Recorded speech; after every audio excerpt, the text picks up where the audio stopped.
A continuación, presentaremos el escenario físico temario B, presentado por Brigitte Santos y Daniel Sáenz. El 10 de abril de 1912, el Titanic zarpó del puerto de Southampton, Inglaterra. En el momento de partir, cuando el Titanic dejaba el muelle, pasó demasiado cerca del otro barco, el New York, que tenía su quilla paralela a la del Titanic y que estaba en reposo. Asegurado con cuerdas de amarre en el muelle, el New York experimentó una fuerza que hizo que su popa girara y se moviera hacia el Titanic, provocando casi una colisión entre ellos. Se debe de investigar las dimensiones aproximadas de ambos barcos, por ejemplo, el largo de sus quillas, el área de las partes laterales de sus cascos y realizar estimaciones de la velocidad que pudo tener el Titanic ese día mientras salía del muelle y también del orden de magnitud de la fuerza que pudieron haber sentido los barcos entre ellos y explicar el fenómeno experimentado por el New York.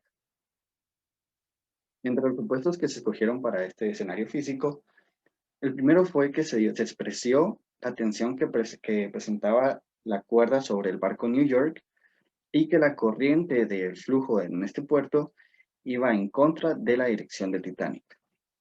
Para este escenario se investigó la densidad del agua del mar Atlántico, que tiene una magnitud de 1027 kilogramos por metro cúbico. Se investigó que la presión de la superficie del agua en el puerto Southampton es de 1000 kilogramos por metro cuadrado. Y también se descubrió que, se investigó que en la capa del agua superficial, de los 0 a los 6 metros de profundidad, la velocidad promedio es el orden de 0.04 metros por segundo.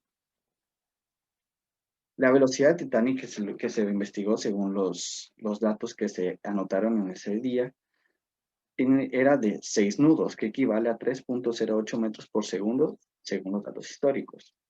Y el área que se encontró en relación al contacto de la superficie del agua y su largo es de 171 metros al cuadrado.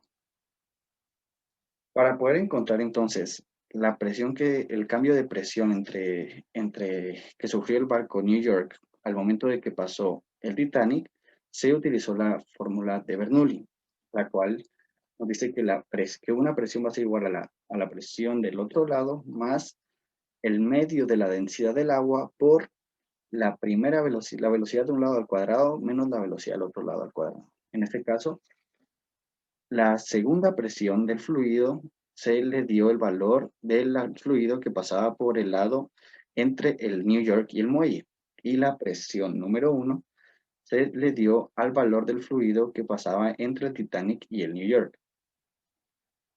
La densidad del agua del mar Atlántico es la que se encontró según las investigaciones. La velocidad 2 hace referencia a la velocidad del fluido de agua entre el New York y el muelle.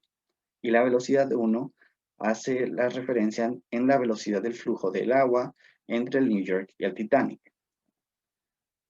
La fuerza número 1, que va a ser la fuerza que va a ejercer la presión de un lado del New York, se basa también en el área del barco de New York que tiene contacto con la superficie. Según los cálculos entonces, se encontró que la presión entre el Titanic y el New York va a ser igual a 5.129.55 kilogramos por metro al cuadrado. Teniendo este dato, entonces, se puede demostrar que la presión entre el Titanic y el New York se volvió menor que la presión entre el New York y el muelle. Este suceso pasó cuando el Titanic empujó la velocidad del fluido entre el New York y el Titanic y la desaceleró. En este caso, sabiendo que la fuerza va a ser igual a la presión por el área en la que se ejerce, se encontró que la fuerza 1 tiene un valor total de 877.153 newtons. Por lo que se pudo concluir que el principio de Bernoulli describe el comportamiento de un fluido. Este establece que la energía que posee el fluido es constante. Por lo tanto, cuando aumenta la velocidad de fluidos, disminuye la presión de este. Posteriormente, en el siguiente escenario, realizando los cálculos, se pudo concluir que el Titanic, al momento de pasar al lado del barco de New York, la velocidad de la corriente del fluido entre los barcos aumentó, por lo tanto su presión disminuyó. Aplicando el principio de Bernoulli, se logró justificar que la presión externa del barco, la cual se refiere a la presión del fluido entre el New York y el muelle, llegó a ser mayor que la presión interna, la cual se refiere a la presión del fluido entre New York y el Titanic. Del mismo por lo que este experimentó un empuje en la parte exterior hacia el Titanic.